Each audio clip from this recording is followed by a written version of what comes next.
Hi everyone, once again. We're back at GDG DevFest Ukraine 2017. Right now, I have Marcos Placona, developer evangelist at Twilio with me here, and we'll have an interview. So, first of all, let me start with my story with Twilio, because I never heard of Twilio until 2013. Okay. I was at the conference in London. It was Apps World London in 2013. I was tired and I was going back home.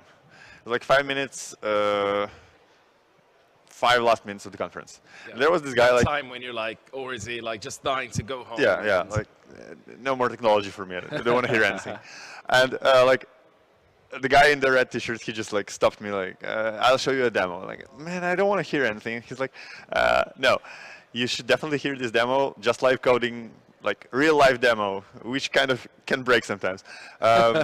And he got my attention, and we started writing. He started writing some code in Ruby, doing this curl requests, and like my phone rang.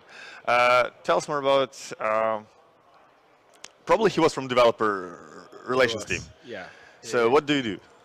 So we have this thing at Twilio, which is we like to empower and we like to inspire developers on the first 5 minutes. So we have this thing that is called the 5-minute demo. And the You still do those?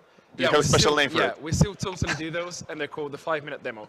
And the 5-minute demo is basically like we have a narrative, we have a story where we're going to tell you about how Twilio works. We're going to explain to you how you can send a text message to a number. So we'll show you how to get a number. You send a text message to it, and then you're gonna get a call back. And then when you get this call back, we do it. Usually, I don't know how yours ended, but it usually ends in 2 ways. Either you get a call back, and we play something like Star Wars, like a Star Wars song to you, or if we have a bunch of people, we just put them all in a big conference call so they can talk to each other. So I don't know like which experience you had, and usually yeah, it was 4 years ago. Yeah, exactly. But usually we do this because we want people to have an experience with us in the first 5 minutes, and you still remember it. So it sounds like we did a good job because it was 4 years ago, 5 years ago, and you still remember that experience. So it sounds like we did well. Okay, yeah, thanks. What I had? Okay, so your session here was called "I Just Hacked Your App." Yep. And like, what was it about? Cool. How to hack an app or what?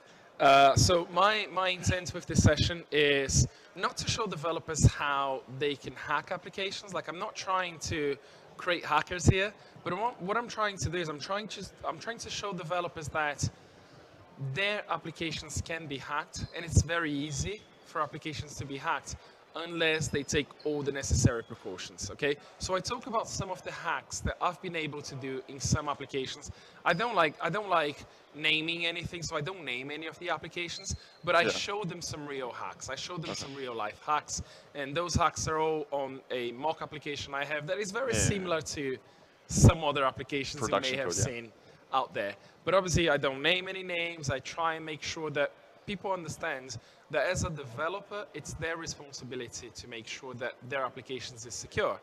Because it's not down to anyone else. It's not down to any, like if you have a security team, for example, inside your company, it's not down to them to make sure that your application is secure. It's down to you as a developer to build as many layers of security as you can to make sure that your application is secure. And this is what the session was about. So I start off by wearing a mask in the beginning, where I'm actually live hacking an application. So I hack an application in front of them, so they get this first sort of like experience of like what hacking is like. And obviously, when you hack, you wear a mask, right? Yeah, like the room is dark and the terminal is just exactly all those matrices going on.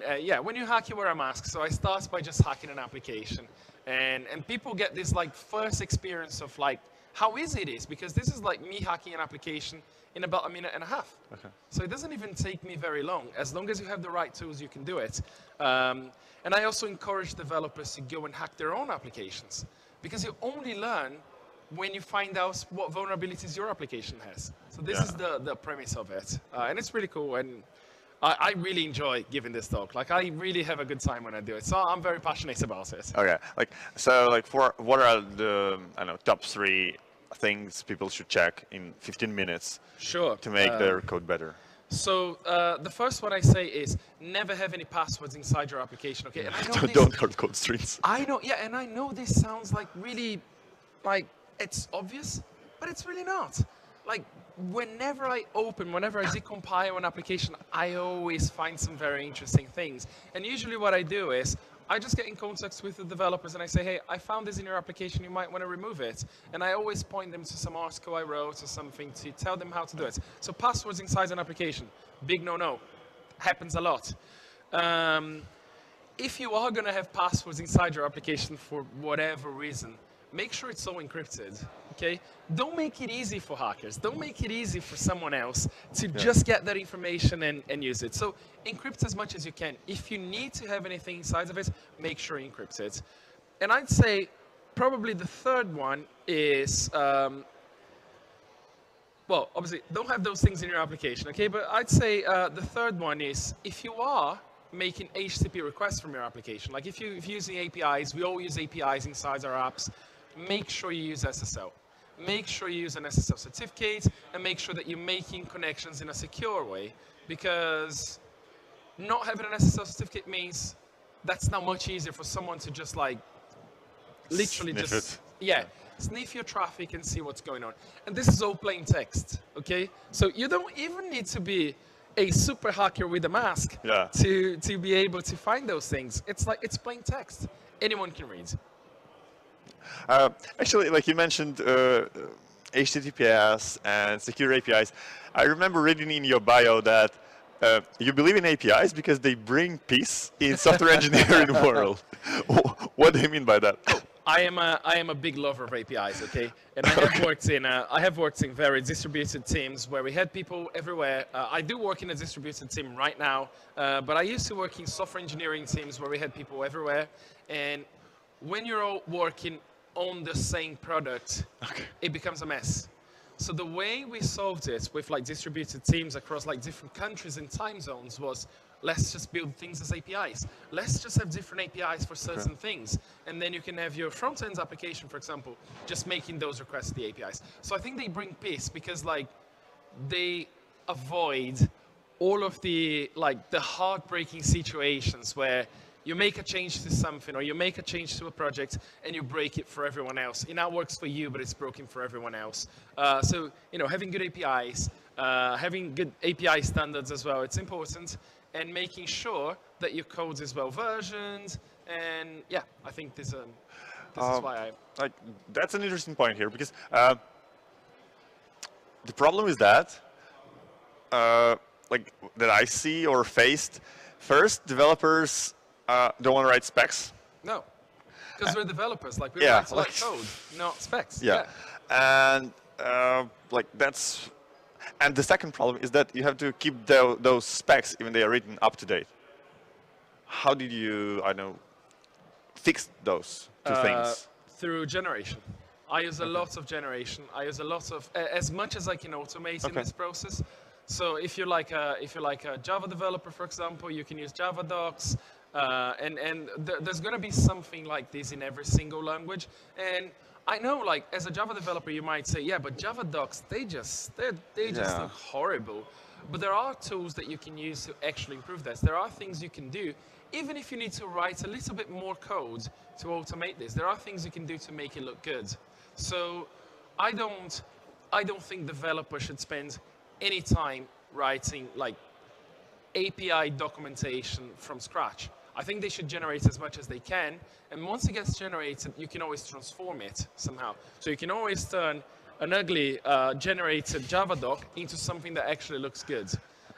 This will massively improve your entire process, and it will make sure developers are actually not frustrated with the whole thing like, oh, I love writing new functionalities, but I hate writing documentation. I don't like doing that either, okay? Also, if you can have someone to do that documentation for you, if you can have someone who actually thinks about usability in documentation, that's fantastic. We happen to have this in our team, and our documentation went from developers documentation, like a developer written documentation, which is not great, to a documentation that looks amazing and everyone loves. Okay. Uh, how do you fit documentation into the whole engineering process, which is obviously not just engineering, it's like UX process, developer process, I don't know, product testing process. How do you make sure that the information stays in the, how can you make sure that information is in the, there is one single source of truth and that it's updated by all teams? It's not easy. It's not easy. I don't It's think like very I don't complicated. think anything I say here will be like the silver bullets. Like just Yeah. follow this and you're gonna get this amazing documentation. There is not. So one thing we try to do at Twilio is we try in our engineering teams, we try and make sure we have a lot of small teams. Okay. And we have a lot of small teams who are responsible and they know 100% of this one thing, okay? So we have a messaging team, for example, we have like an SMS team, we have a voice team, and all these people work with is voice. That's not to say they can't change teams, it's fine, they can always move teams. But we like to make sure we have teams who are like specialists in that specific product. And this team goes from having software engineers to product managers to QA to people writing documentation. Like cross-functional. Yeah, so it's a cross-functional team, but they're really specialists on that product. So any questions you have about this specific product, you go and you ask that team, and they will know it because they built the product, they work, they do maintenance, they fix bugs on it, and this works really well for us. Like just having small teams, like a bunch of small teams that focus. And sometimes you will have a product that is massive. Sometimes it happens, like you have a product with a bunch of functionalities.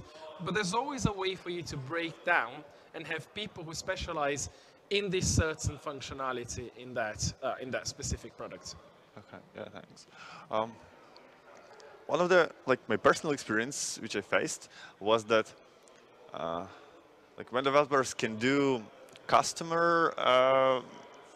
can resolve customer requests, it gives instant feedback to developers. And the contrarian thing I like went through was that once you let developers participate in the customer feedback process, as a result, over time, they build better software because they are like the people who are communicating with the end users. Yeah, I truly believe in this because I've been a software engineer for many years. Yeah. And as a software engineer, it's very easy for you to just live inside this bubble where you're building software, you're not looking anywhere, you're just building your software, you're just trying to make sure that you can do it as best as you can, but you're not looking at any of the sides. You know, even when you're doing unit tests, for example, it's very easy for you to miss edge cases. And yes, having customers giving feedback and having developers actually giving developers access to this feedback is really important. However, there's a flip side to it because you can't, like, in my opinion, I don't think it's very healthy to have developers completely like involved with the customer all the time, because ultimately developers want to write code. Yeah. Okay. And if it now turns out that these developers, out of their, I don't know, 40 hours a week they do, if it now turns out that 10 of these 40 hours they're going to be in meetings with customers, that's not productive anymore. But giving access to this is really cool. And again, especially for things like bugs, for example, giving access to developers to see a bug reporting tool that comes from the customers is really interesting because customers will have a different perspective, okay? Customers are usually users. And users will have like the only regular person, people. Yeah, so the only person who's actually going to break your application is not QA, it's the user. Because QA can only go so far to find like a vulnerability or to find a bug. But the user's going to find a bug. The users, and I don't blame the user. The user's trying to do something. Yeah. And they will find the bug. They're the ones who are going to type weird symbol instead. They're the ones who are going to type like a weird symbol at an email field, for example. And, you know, granted, this is a simple example, and QA should probably pick this up. But they're the ones who are going to break it. So it's important to, like, that this interface exists. I just think it's also important to be careful with like how much time of the developer goes into like being part of Yeah, it. yeah, yeah. So they are not like overwhelmed and Yeah. just resolving stuff Yeah. as it hurts. Yeah, Yeah. true. I also read in your bio that you're a GDE at Internet of Things. Yeah. Like obviously people know what's Internet of Things, and we have actually around 12 GDEs here, from what I heard. Okay. Can't remember the exact name. How can I get into GDE program? What's that? Maybe. So GDE is the Google Developer Expert. You're not you don't work for Google in any way, but you get this kind of like status. Okay. So it's the cool thing, the most interesting thing about being a GDE for me is you actually get access to people I wouldn't normally get access to. Okay. And this is like, you know, you can get access to the people who are building the products that you're using. So in the Okay. case of like IoT, for example, I have been playing with Android things. I've been using Android things for a while. And for me, it's important to say, hey, I can actually talk to the developer who built this API interface, and I can ask them questions. So it's about getting access to these people, and also about getting access to all the other GDEs. Because now, you know, you have this network, and yeah, true. it's very common that you will come through issues that they came through at some point. Okay. So you now have this network that you can talk to people. Becoming a GDE is not. I don't think it's super hard. So what you need to do is you need to get nominated by someone. Okay. So one of the GDEs will nominate you. Once you get a nomination, you will, if you're successful, like if everything goes okay, they will ask you for a what they call community CV. Okay. So you will find that most GDEs are people who they regularly speak at conferences, they regularly write blog posts, they work in open source, they usually go to meetups. So those are people who Engage in community. They're community people. Yeah. So they engage with the community. So you will submit this information to Google. Google will then just like appraise it. They'll just go through it. Then you're going to get interviewed by another GDE. So Okay. there's going to be another Google Developer Expert who will interview you. Okay. And that's going to be an interview for the specific technology that you are applying Okay. for. So if you're applying for Android, you're going to be interviewed for Android. IoT, you're going to be interviewed for IoT. Then you go through that, and you're going to get yet another interview. But that's the last one, I promise.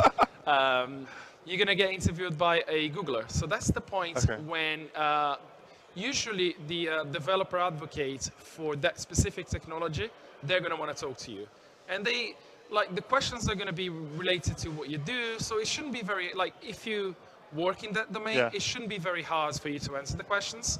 And all going okay, you become a GDE. So you get put on the website, and now you get access to all these things I told you about. So this is the process.